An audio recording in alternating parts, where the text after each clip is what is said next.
as an entrepreneur full time is like, there's so many different directions you can go. Being able to take that mental energy, put it into the thing that's going to make you 5 million is a no brainer.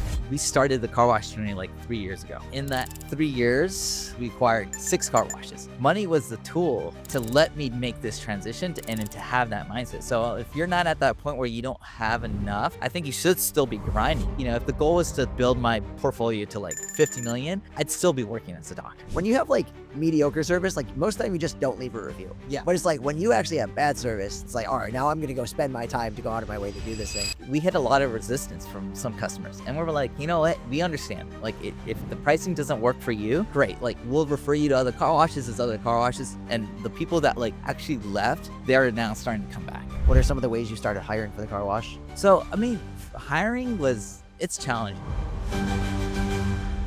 We all get the same 24 hours. So why is it that some people build so much more with them? I'm Brian Coons, and this is the Builder Nation podcast, where we talk to top performers, entrepreneurs, and visionaries to uncover the architecture of a meaningful and fulfilling life. Let's get into it.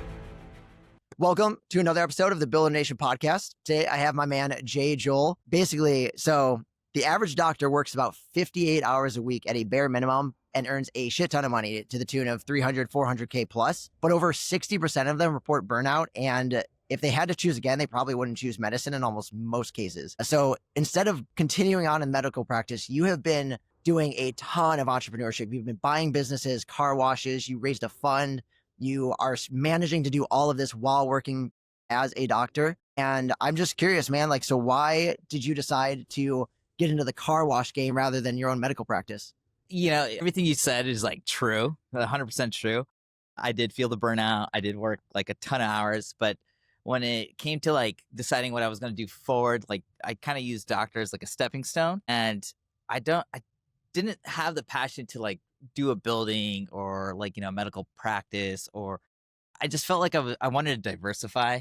And so I got into the car wash game just because like it kind of hit a different side of skills that I needed, and it really like opened up the doors of opportunity. If I had like built a medical practice or built a medical building, I would have felt like stuck in that area. I could have done it probably. It just wasn't in my goals or like in my mindset to do it at that time.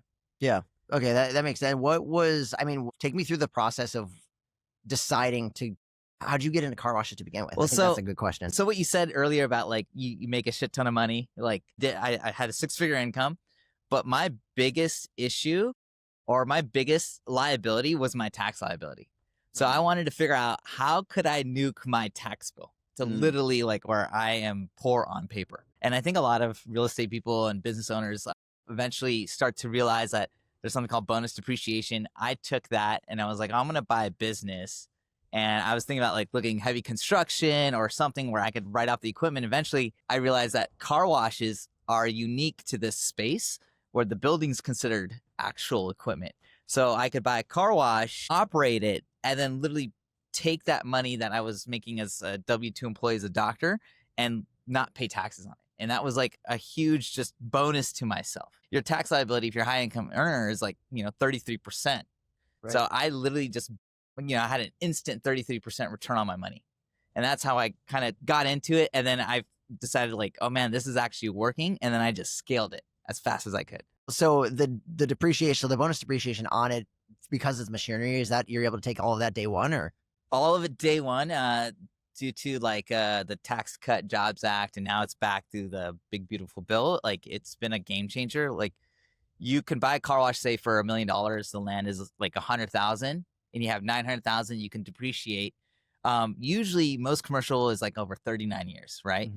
But for car washes, they're on a 15-year schedule because the building itself is considered special use and is considered equipment instead of actual like building structure. Mm. So you get a cost segregation study and you can literally just take $900,000 right off in year one. That's crazy. So that's what I've been doing. Why aren't more people doing car washes? Are there any other businesses like that, or? Yeah, so the other business that like where the real estate's considered actual part of business equipment is gas stations. So gas stations had a higher barrier to entry. I thought about it. It's funny because I'm Indian and I'm like, oh yeah, it'd be funny to own like a cookie mart, right? But I decided to go into car washes because it was like a lower price point, but also it's a boring business. Gas stations are like considered boring business, but gas stations, if you're looking to buy one, it's probably like, easy 4 or 5 million to start. Yep. I bought my first car wash for 1.8 million with a partner, and I split the down payment. We got an SBA loan, and it like let me use that leverage to my advantage. And then I instantly got my down payment back in a refund, so I could go buy the next car wash. And I did it again and again and again. That's crazy. So take me through, I mean, like, because you've sourced your own off-market deals, you've turned them, you've renovated them, you've operated them. Like, take me through that first deal from like, how did you find it? What did the numbers look like? And then, how did you get it up and running and improve it? So like a little backstory, like did real estate. I've done it. And I realized like for me, it was too slow for me. Like a lot of people get into real estate. They want to do passive income. They're looking like 10, 15 years down the road. I wanted something like now, like where I could use it as a way to transition out of medicine. So I went and started looking at businesses with a partner, a friend of mine. You've met him before, Sean. He's him and I kind of think alike. We're like, well, why don't we just buy a business and start running and create a side hustle? So I was like, okay, well, I still have this tax liability. Can I use this? And so I started researching, used ChatGPT, asked a bunch of questions, found a bunch of people, and I realized, okay, that car washes are a thing. It's real. Like you can depreciate. Like, so I took that knowledge, then I was like, okay, well now where can I go buy a car wash? And I started looking at like Corexy, LoopNet, BizBuySell, BizBen, and you just start to like, you started calling brokers. I've got a little bit of credibility from before because I did real estate deals, so I kind of knew the lingo. So when you know the lingo, it's easier to talk to these people. They take you more seriously. And eventually talked to a broker who had deals in Arizona. And so I bought car washes out of Arizona. And going through it, like we looked at cap rates, and that's kind of how we compared all these car washes that we were looking at. So we looked at cap rates, and we were targeting like 10% cap rates. So we were like, okay, well, let's take this one. And we found it. It was kind of like it was like a crack den when we first bought it. And I remember sitting in the parking lot across the street from it, like while I was looking at it, and I was like, I don't know if I want to do this deal. Turns out that deal is like a 50% cash on cash return now. It's wild. How are you getting a 50% cash on cash return? 50% cash on cash return. And we bought it. It's just like a rehab flip or anything you buy, you want to add value to, right? Like if I would not touch anything that I'm not going to be able to add value to because there's no upside. And you're just buying, if I was super wealthy, rich, like hundreds of millions of dollars, yeah, like I'll buy the 2 cap. Like, and it's just easy. I don't want to be stressed about it, but my goal was different. Like, I was like, okay, I'm going to buy this. I'm going to run it efficiently, and I'm going to try to increase the income. So, we bought that first deal. It was like 1.87 million, I think, exactly. We then had to like figure out the loan situation. So SBA loans, I know a lot of people know about the SBA. Some people say like, oh, you have to personally guarantee it. But like, if your numbers math, like they actually work out, then you should just jump in. Like, yeah, like you have to put up collateral, you have to personally guarantee it, but that comes with like everything. You buy a real estate deal, you still got to personally guarantee it, So we bought that. I split the down payment with my good friend, and we just went to town. We put another 50K into it, renovated it, just made it the best customer experience you could have, and painted it. It was like not a lipstick on a pig sort of job, but like really made it look nice that people wanted to come back and over again. And we just ended up just going from like when we first bought it, it was like projected like 25% cash on cash return. It's now 50%. That's crazy. And we've had this property for 2 years. That's insane. So what are some of the ways that you enhance the customer experience on the car wash? Just being cleanliness is like a big thing. We had to kick out all the crackheads. That was hard, improve the lighting, painting, everything, like just to make sure everything was working, good soaps, good chemicals. That way, like, you want to generate that repeat customer. We don't want the person coming in like, breaking stuff because things didn't work, but we wanted them to come back every week, spend $10, $15 every time. And that's kind of what's helped. Yeah. So you found a way to kind of add like a recurring revenue model to it? The recurrent revenue model, like some of our car washes have subscription-based models. So, you can do that. There's not many businesses you could do subscription-based, right? Like unless you're doing like a SaaS software sort of type of deal. We did car washes, like if you've got a machine or a tunnel, we have several of those that you can sell monthly memberships. So now we sell them at like $35, $25, or like $20 like per package, just like the Soapy Joe, Superstars, Tommy's car washes. And it costs us like $50 to run a car every time. But if they buy the package, like if they don't wash more than like 10 times a month, we're still profiting off that. Mhm. And so we're up to like 500 members almost. Wow. So, and this is across different sites. And so as we bought more car washes, we added it to like our fleet. So now you can go to, point Like A, a point park B. hopper. Yeah. So you can go to different sites, like, and so it creates that flexibility for customers that they like. And it's kind of driven up the value of our brand. I mean, that makes so much sense. You're finding a way to allow them to be more mobile with it, so there's a ton more value, and it's very similar to like the Planet Fitness model, right? They have Yeah. this low entry, but like Planet Fitness banks on people not going to the gym. That's how it is. Yeah. So, whether they pay $35 and they wash 10 times or they don't wash, at all that month, I still know I'm having consistent revenue coming in. I can pay payroll. I can focus on upgrades. I can do my repairs, maintenance, and then whatever else comes in after that is like profit. Right. And it's something too where it's like you have the data, right? Where so you're like, oh my God, okay, X percent of people are actually using this more.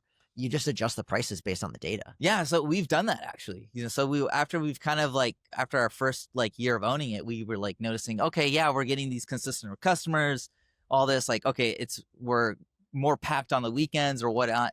It's time to raise prices. So we have, car washes, although they're like brick buildings, like there's a lot of software that goes behind, the back end too. And so you get that data, and data is like powerful.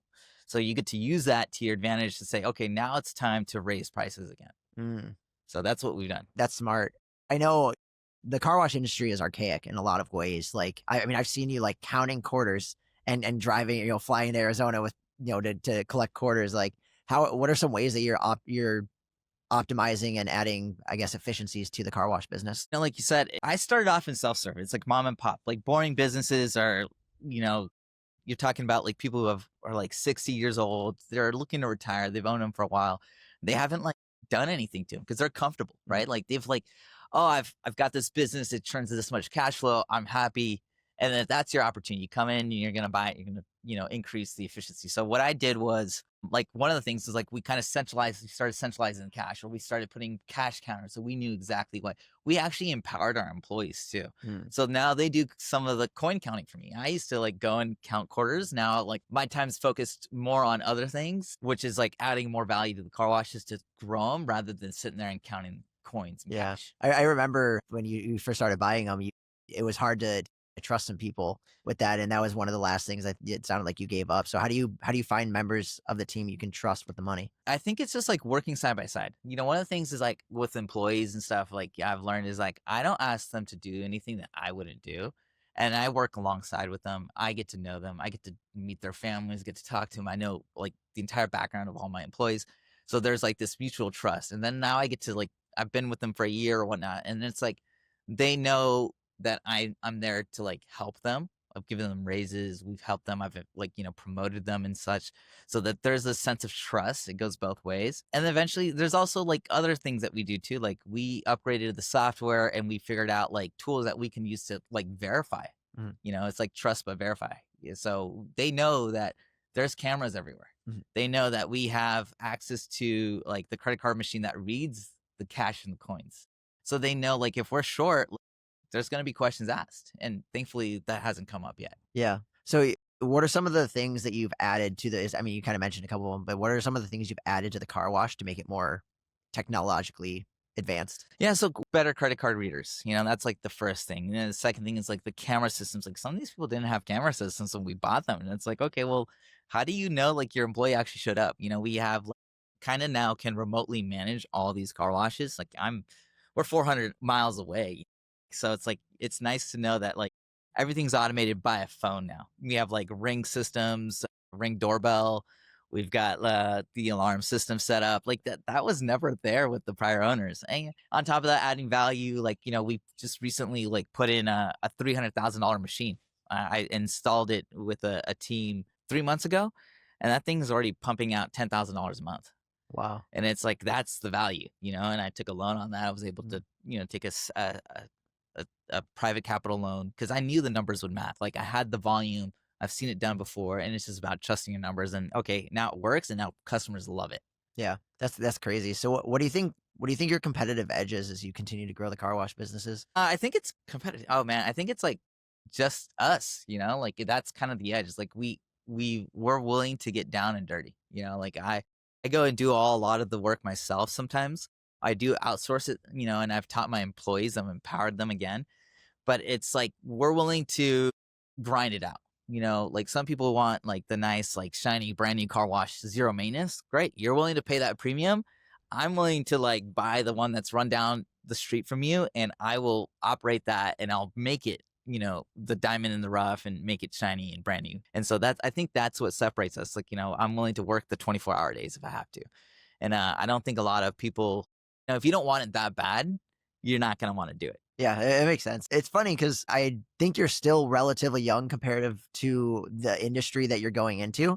So I imagine you do kind of have this like level of hustle culture still Yeah. built in that is just, it's going to take, you're going to take a lot of market share doing it that way. Well, it's funny because like when I first started this business, like everyone, I've been helped so much. Like I ask a ton of questions, and that's probably like I'm very curious in that sense. I met a lot of owners that just want to help you. Like I don't care if you open the car wash down the street from me because I'm just gonna have a better product. And if you think you can compete, like great. Yeah. And a lot of these people in this industry are like 60, 70, 50, 50 plus years old. I'm 39. I'm about to hit 40. And I'm still helping you people, and I'm happy to help because they've helped me. And yeah, like I think like you said, like I have the hustle. These other people, I think they may have had it back then. They just kind of lost it, life happens. Yeah, it's funny. It's funny you say that. There's this guy Ryan Garland. He's a big developer in Havasu, and he does a lot of this like self storage. He does the man caves.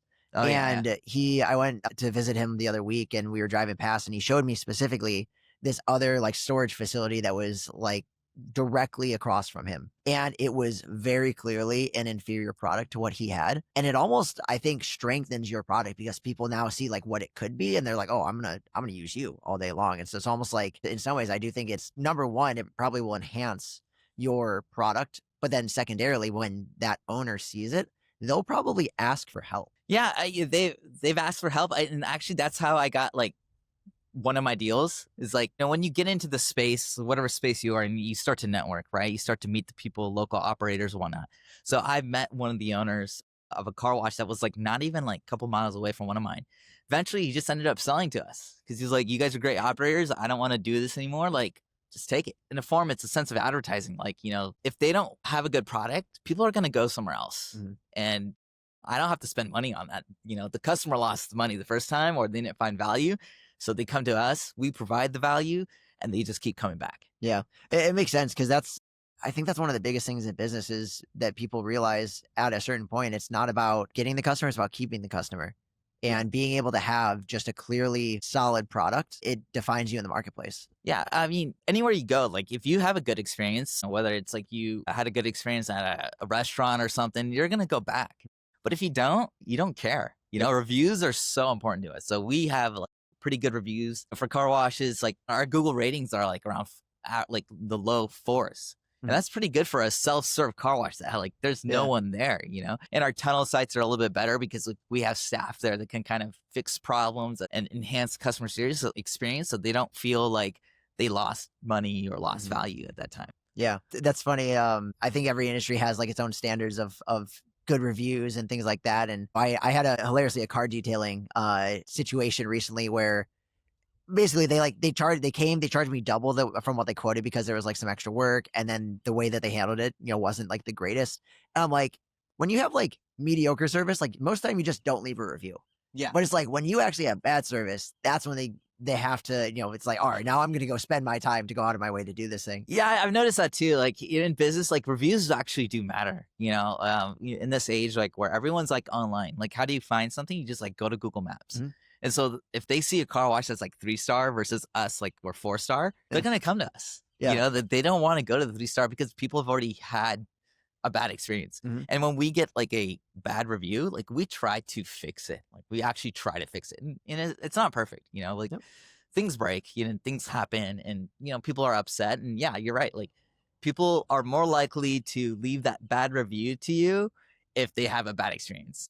A mediocre review, nah. But if they have a good experience, like they won't leave you a review unless you ask for it. And sometimes we ask a couple times, like, hey, if you enjoyed our service, it helps us out. Please like help us grow.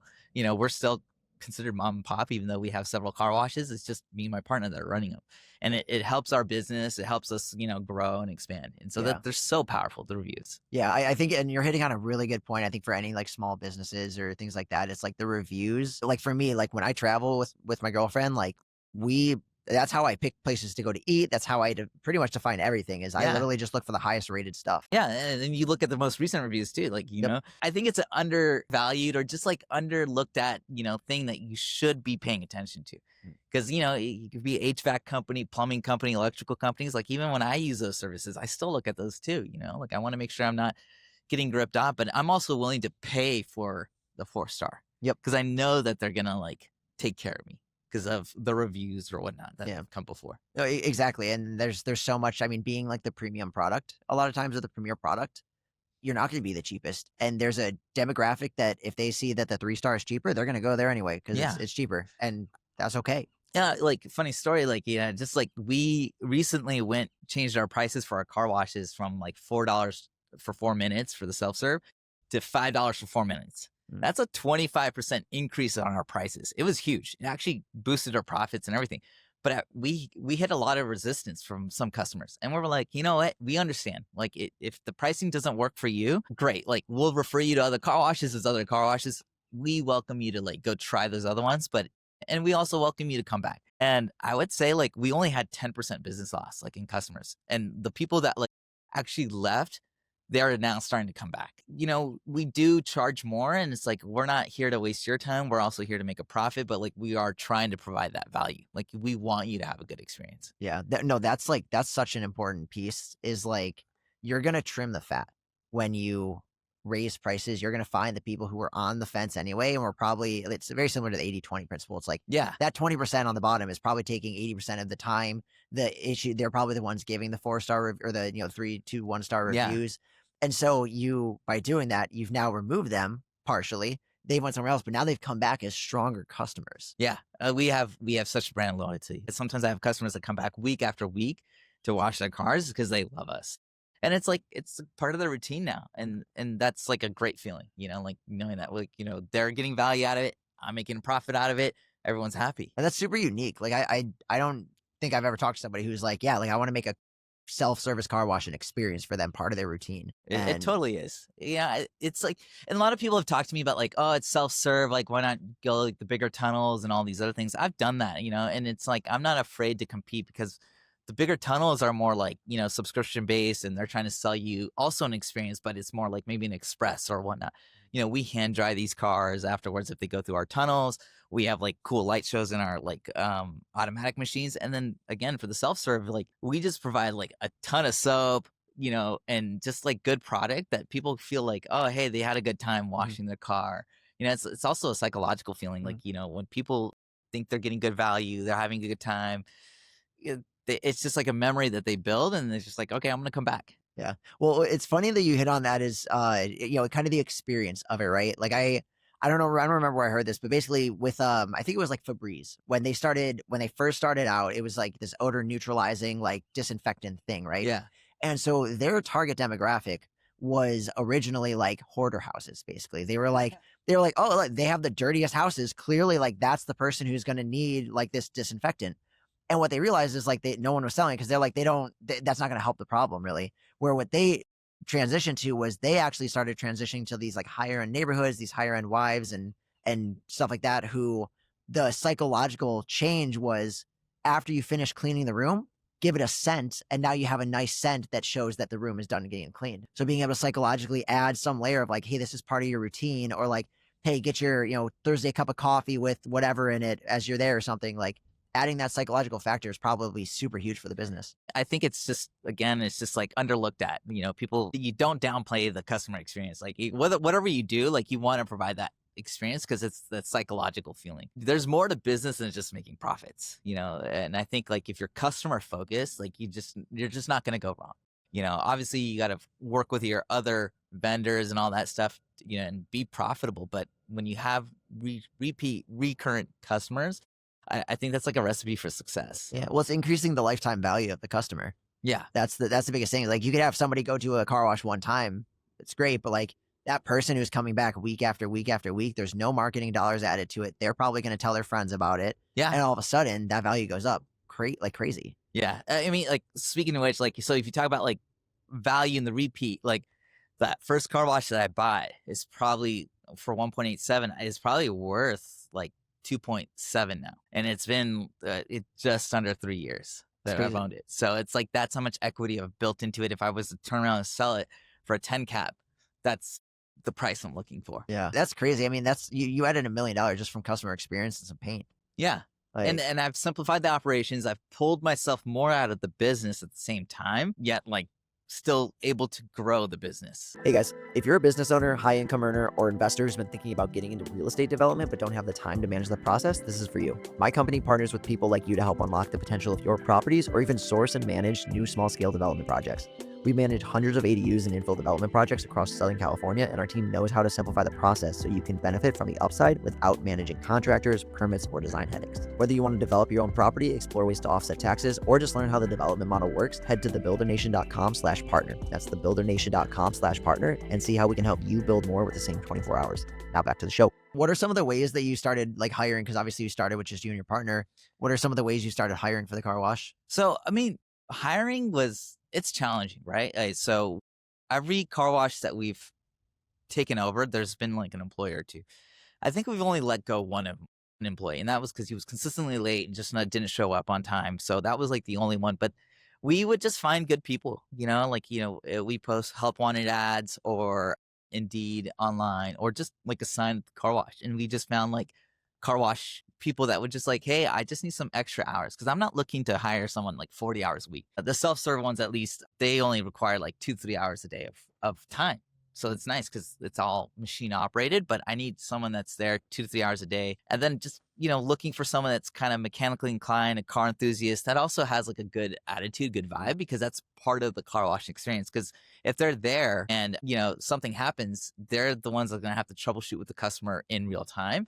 And if they got a shitty attitude, that's a reflection of the experience. Yep. So we tell people like, our employees like, hey, you gotta go with a smile. Like, and so we don't hire people with like, you can already tell, like, you start to get good at reading people eventually or later on in life, that if they've got like a grumpy attitude or a negative outlook on life, like, sorry, we'll pass on you, like, we're not going to hire you. No, it makes sense. Like you're saying the customer journey. It's kind of the only thing that they have when they're there, right? It's like they'll get it, they'll clean the car as good as they want to clean the car, but it's like the only thing that can separate you from the other one is, I think, the customer experience. Yeah, definitely, 100%.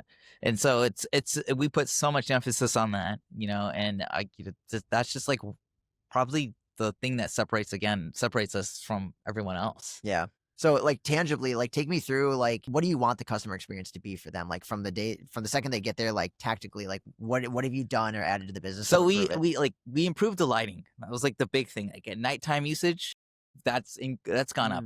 I don't know the exact number, but like I could say like before we probably weren't getting as many sales at night, but now like a third of our sales are now kind of happening when the lights go, like when the sun goes down. So when you have better lighting at night, people feel safe. You want them to feel safe. They want to feel clean. Like that's another thing. Like if your lot is dirty or your car wash looks dirty, your brushes look dirty or something, like, things are on the ground, people don't feel like they're going to get a clean car at a place that looks dirty already. So that like those two are like the biggest things. And after that, it's like just presentation. And then, you want to make sure like the equipment gets put back or it's clean, everything's in working order. And then it's kind of up to the customer, like how much time they want to spend. Like our average ticket went from like probably $6 to like now it's like $11.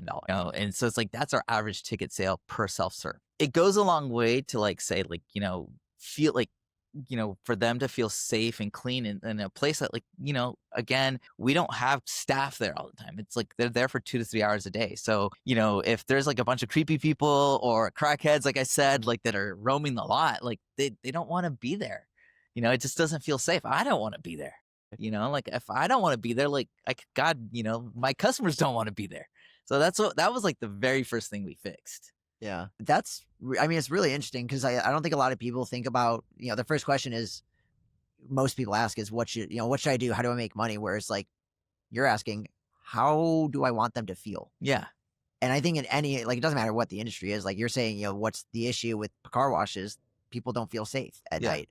You're like, how do I make people feel safe at night? How do I make them feel clean? Like, Yeah. I mean, you could even expand it to like, I know like a lot of real estate, right? Like if you build something, you want to build it that like as if you would want to live in it. Yeah. Obviously, you're not going to have like marble tile, but like if it's not up to your standards, like does it feel like a home? Does it feel like a home? Like, are they going to want to live there? Are they going to want to pay that rent? Because then you're not going to be able to get your rents. Like you're totally not providing the value that they could probably get somewhere else. Yeah, no, that's a good point. And I mean, you have built some ADUs in the past. Like you see some of the issues with this space is people just, all they thought about was like, how much money do I make on this spreadsheet? Not what product does the market need? What do people want to live in? Yeah, that's like only half of it, right? Like you can look at the numbers all day on a spreadsheet, but like if you don't go execute and try to make those numbers materialize, like it's not going to happen. That's part of the execution. 100%. Like it's so funny that you say that. Like it's one of the biggest things that I like deal with in the space now is like somebody just comes to me and they're like, how much can I put in here? I'm like, oh, slow down, bud. Like, what does your area need? Like, what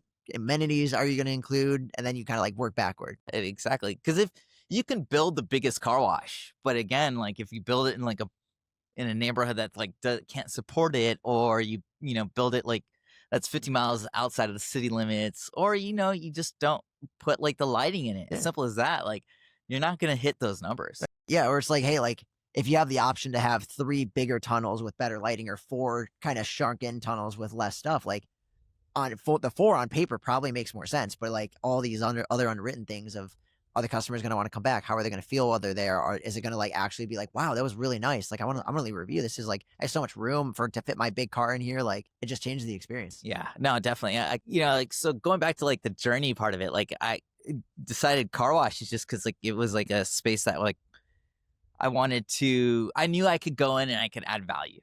So if you're not adding the value, just don't touch it. Like, why? Why are you wasting your time? Because your time is like your most valuable asset, like your most like scarcest thing you have.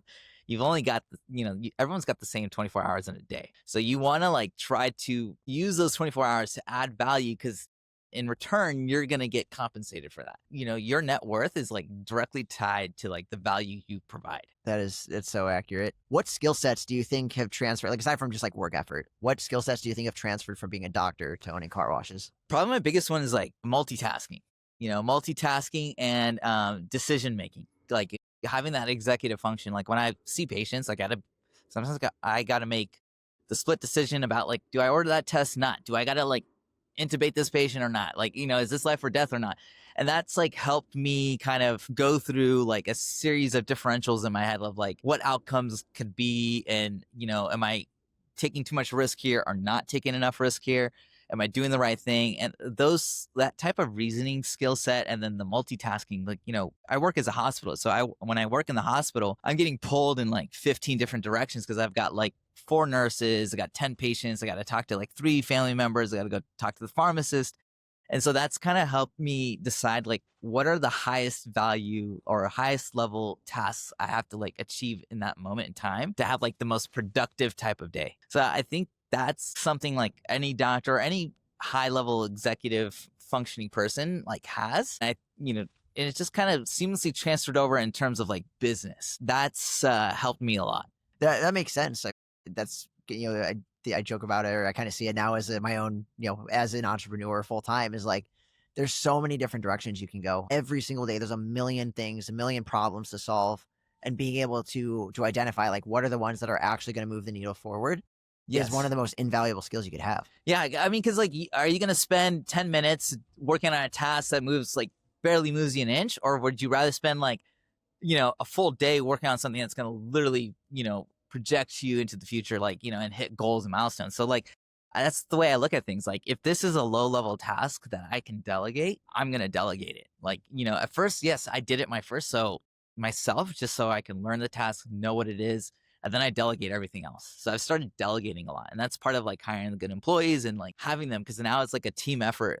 I'm at the head of it, me and my partner, but like if I'm not available, my partner does it. And if he's not available, I take care of it. And if there's questions with the employees, like they reach out to one of us. We can like problem solve so well. That's another skill set probably, from just like coming up with solutions, like solutions that are more so win-win with everything. Like whether it's I'm dealing with vendors, customers, my employees, like I always look at everything as like, how do I make them feel good but I also kind of get what I need and want out of this. And it's not to like take advantage of them, but it's like, how do I solve everyone's problems with one solution? Because if it's a solution that only works for you, it's probably doesn't make the other person feel well. And then again, it's like goes back to that experience thing. Like if they don't feel good about it, they're just not going to come back, or they're just going to be dissatisfied, or your employee will quit on you. Like that's just stuff that I don't want to be bothered with. Why not just fix it right the first time? Have like a good conversation, open dialogue.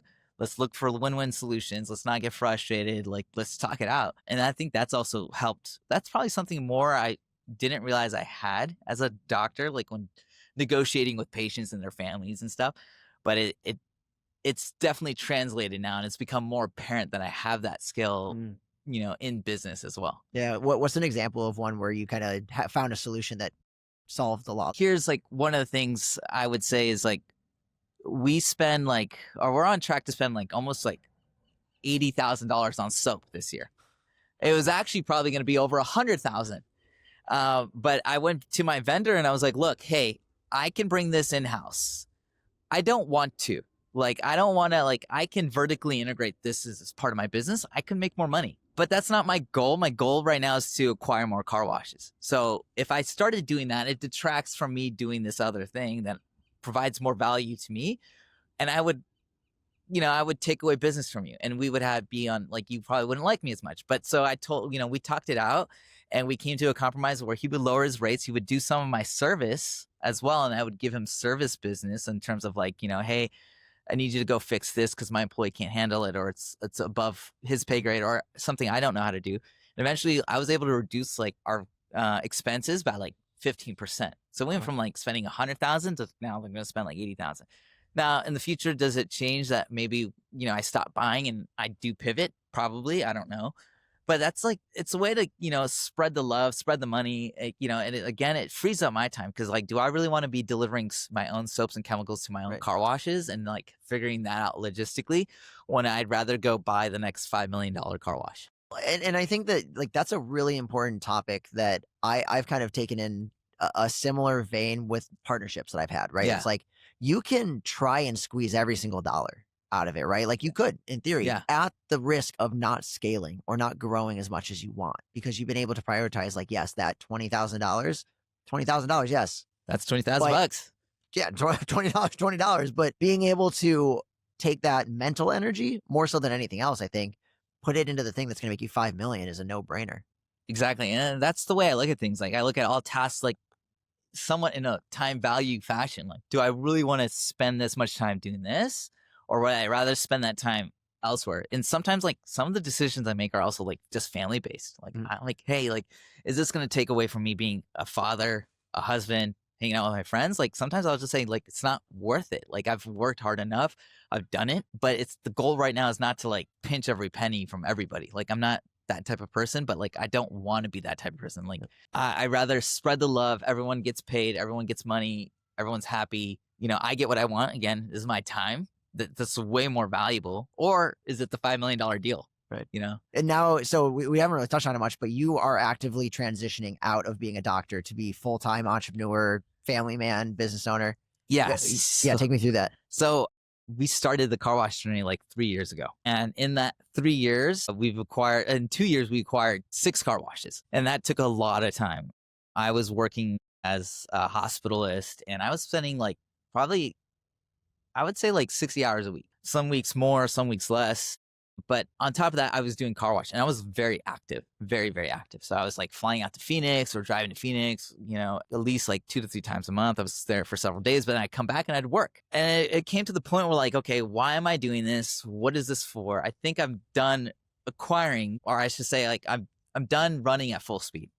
I found like my tax, my original goal was to save on taxes, but I also found this lucrative side hustle that has now turned into being my main hustle. Like the income that I'm generating from the car washes now has surpassed my doctor income. And it's a good feeling, like I've built, like, I took these businesses, I bought them at a certain cap rate, and I've like been able to grow them still, like, and add value. But now like it's come at the cost of like my mental health, my energy, my time. And so the focus now is like, why not take that hard earned work and, let it run on its own, and then at the same time scale back from being a doctor. So I want to work like maybe like 10 hours a month, I should say 10 hours a month probably, and just like do some per diem shifts and just kind of keep my skills up as a doctor. But again, I'm buying back my time. That's really what it is. And, although I do have another acquisition in the works, I'm in escrow right now. So I'll have 9 car washes in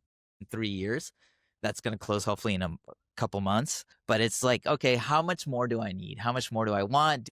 If the goal was to build my portfolio to like 50 million, I'd still be working as a doctor. But I'm at the point where like, that's not the goal. Yeah. So what is the goal long term? Goal long term is to be more of a family man, focus back on my health, get my sleepless nights back. I've lost so much sleep doing this, and just help other people grow too. Like I want to be more of a mentor and just like talk to people and kind of enjoy life and start, again, I've been running at full speed for so long. Ever since I finished residency, I've been like running at full speed. I'm more now like, I just want to walk and chill, have a conversation and just hang out and, take my kids to the beach, be there. I don't want to miss a birthday again. I don't want to miss a dinner again. Like I go out traveling. So that was part of the reason why we did these, this side hustle. And it was like, okay. And it actually happened a lot faster than I thought it was. Like, I thought I was going to like probably resign from being a doctor, like when I was like 45, late 40s, like I'm 39. Yeah. Like now I'm kind of like, oh, shit, like this came fast. So like, okay, well, it's been fun. Definitely not going to give up that moat of a degree that I've kind of built to earn this nice income, but like, not going to give it up 100%, but I still will, like, if I need to pivot, if something happened, I could. You can always So go I back. have that safety net too. Yeah. No, that's huge, man. So, if somebody is making a shit ton of money and they're not sure if it's the right time or, they're burned out, but they just, don't know what to do next, what would be the advice you'd give them? I think you got to like sit down and reflect on your priorities. My priorities like a couple years ago before kids was stash wealth, just get that cash and deploy it into assets. And then eventually I had my first kid, had a second kid, was married and everything. And then it's just, things start to change. So your life starts to evolve. You get older. You start to look back at like, now what is my goal? My goal is to kind of like live as long as I can and enjoy those moments with my kids. So like now it's like, it's not primarily focused on money, but money was the tool to let me make this transition and to have that mindset. So if you're not at that point where you don't have enough, I think you should still be grinding. But if you're to the point where like, okay, you're now ready to make some decisions, I think you need to value it based on like what your skill set is. So, like if you're really good at say building business or, software coding, you should really use a safety net, whether it's like your current job or whatnot, and then start dipping your toes into something else. And as you grow that, you eventually put your one full foot in, then you put your 2 feet in, then before you know it, you're gonna be like me and, just straight swimming in it. And that's what I've done. Yeah, no, that's super helpful. I think that's a natural progression for most people. Yeah. Making good money, starting to dip their toes into something else and realizing that can, start to reproduce the income. And it's like this, you start spending a little more time, and then it comes back down because you finally been able to make that inflection point. Yeah. Entrepreneurship is not easy. Like the type of entrepreneur I am, I guess you could say is like a ETA, entrepreneurship through acquisition, where I like bought a business that I knew was running, like there's numbers, you make it work, you kind of know what you're getting, and you spend a ton of time in it. But after you've added the value, you can step back and let the value kind of create and reoccur on its own. And a lot of people should use their current cash flow income and leverage that to do something like you said, and just take it easy, use that safety net. I had the safety net. I'm now jumping out of the airplane with without a parachute, because before I had the parachute, I just don't need it anymore. I'm lucky, I'm so blessed to be in that position. Yeah. No, that's amazing, man. Dude, this has been so good. Like so much information on car washes in the business. If people have a car wash that they want to sell, if people want to learn more about you and your journey, where can people get in contact? On Instagram, I'm the Car Wash Doc, and TikTok, I'm also the Car Wash Doc. So you can find me there. You can always reach out to Brian here and get my info. I'm open to talking to anyone about car washes. I don't mind. So like I said, so many people helped me to get here. Like it's just paying it forward. It's like that good karma that you need to have. And I've like met friends and grew connections that like, it's powerful. Like I want to pay that forward and grow that network, because for all I know, someone's going to add value to me and I'm going to equally add value to them too. Yeah, that's amazing, man. Well, I appreciate you coming on and we will see you guys in the next episode. That's it for this episode of the Build a Nation podcast. If it gave you something to think about, hit subscribe, leave a review, and share it with someone who's leveling up. Until next time, keep building.